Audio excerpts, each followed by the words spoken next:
आज सोनवणे साहेब त्या मानव धर्माच्या पुस्तकामध्ये इथं लिहून राहते का या बाबाच्या शिकवणीच्या पालन सगळ्यांना करणे आहे. बरं मला एक सांगा बरं, सगळेच करतात का पालन? नाही. काऊन नाही करत? काऊन नाही करत? त्याला माहित आहे आपला कोण, आपल्याला कोण पाहून राहिला, पण पाहणारा कोण आहे? भगवंत. तो सोडणार नाही. सगळ्याच्या वार चुकून जाईल पण भगवंताच्या वार चुकणार नाही.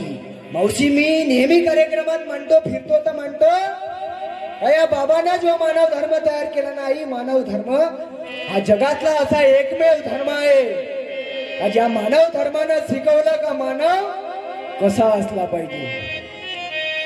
नाही तर पहिलेच्या काळामध्ये आई लोक साथीच्या रोगानं मेले, पण आताच्या काळात लोक जातीच्या रोगानं मरून राहिले.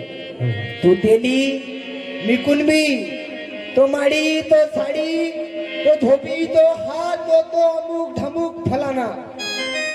बरं मले सांगा, मा मस्तकावर लिहिलाय का माई कोणती जात आहे म्हणून? नाही. लिहिलाय का? तुमच्या मस्तकावर लिहिलाय का? नाही. पण हा जगातला एकमेव असा धर्म आहे दादा ज्या धर्मात जातीभेद नाही, वर्णभेद नाही, संप्रदायाचा भेद नाही. म्हणूनच तर हा मानव धर्म आहे ना, आहे.